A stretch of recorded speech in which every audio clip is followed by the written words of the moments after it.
നരേന്ദ്രമോദി നൽകുന്നത് ഗ്യാരണ്ടിയല്ല വാറണ്ടാണെന്ന് DCC president Jose Vallur. അനിഷ്ടക്കാരെ മുഴുവൻ തുറുങ്കിലടക്കുകയും ED ഉപയോഗിച്ച് ഭീഷണിപ്പെടുത്തിയും ഈ തെരഞ്ഞെടുപ്പിൽ വിജയം കൊയ്യാമെന്ന മോദിയുടെ സ്വപ്നം ഉടഞ്ഞു വീഴുക തന്നെ ചെയ്യുമെന്ന് DCC പ്രസിഡന്റ് ജോസ് വള്ളൂർ. കാട്ടകാമ്പാൽ മണ്ഡലം UDF തെരഞ്ഞെടുപ്പ് കൺവെൻഷൻ ചിറക്കിൽ സംഗമം പാലസിൽ വെച്ച് ഉദ്ഘാടനം ചെയ്ത് സംസാരിക്കുകയായിരുന്നു അദ്ദേഹം. ലാവ്ലിൻ കേസിൽ ഉൾപ്പെട്ട പിണറായി വിജയന്റെ മുഖം വികൃതമാകാതിരിക്കാൻ 39 തവണയാണ് കേസ് മാറ്റിവെച്ചത്. BJPയും CPMും തമ്മിലുള്ള അന്തർധാര കേരളത്തിലെ ജനതയ്ക്ക് മനസ്സിലായി കഴിഞ്ഞിരിക്കുന്നുവെന്നും ഇത് പിണറായി ഗവൺമെന്റിന് ഈ തെരഞ്ഞെടുപ്പിൽ തിരിച്ചടി നൽകുമെന്നും അദ്ദേഹം കൂട്ടിച്ചേർത്തു. UDF മണ്ഡലം ചെയർമാൻ MM അലി അധ്യക്ഷത വഹിച്ചു. സ്ഥാനാർത്ഥി രമ്യ ഹരിദാസ് കൺവെൻഷനെ അഭിവാദ്യം ചെയ്ത് സംസാരിച്ചു.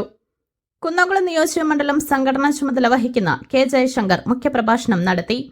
KPCC മെമ്പർ പാളയം പ്രദീപ്, മുസ്ലിം ലീഗ് മണ്ഡലം പ്രസിഡന്റ് M കുഞ്ഞിമോൻ ഹാജി, കേരള കോൺഗ്രസ് സംസ്ഥാന സ്റ്റിയറിംഗ് കമ്മിറ്റി അംഗം തോമസ് ചിറമൽ, പഞ്ചായത്ത് പ്രതിപക്ഷ നേതാവ് MS മണികണ്ഠൻ, ന്യൂനപക്ഷ സെൽ കോൺഗ്രസ് സംസ്ഥാന ഭാരവാഹി ഉമ്മർ കടങ്ങോട്, മുസ്ലിം ലീഗ് നിയോജക മണ്ഡലം വൈസ് പ്രസിഡന്റ് അറഫ മൊയ്തുണ്ണി ഹാജി, കേരള കോൺഗ്രസ് സംസ്ഥാന സ്റ്റിയറിംഗ് കമ്മിറ്റി അംഗം ജോർജ് കൊള്ളന്നൂർ, കേരള കോൺഗ്രസ് മണ്ഡലം പ്രസിഡന്റ് വിൽസൺ ചെറുവത്തൂർ, UDF നേതാക്കളായ MA Abdul Rasheed, NK Abdul Majeed, NM Rafeeq, Samson Pulikkottil, VC Latheef, Abdul Gani, KN Sreedharan Namboothiri, Biju Pappachan, Dhanya Manikandan, Smitha Shaji, Shaheer Kottol, Bijoy B Tholath, Biju C Job, KM Benny, Samson Vazhappally, CC Mohan master, Moidunni Chirakkal തുടങ്ങിയവർ പ്രസംഗിച്ചു.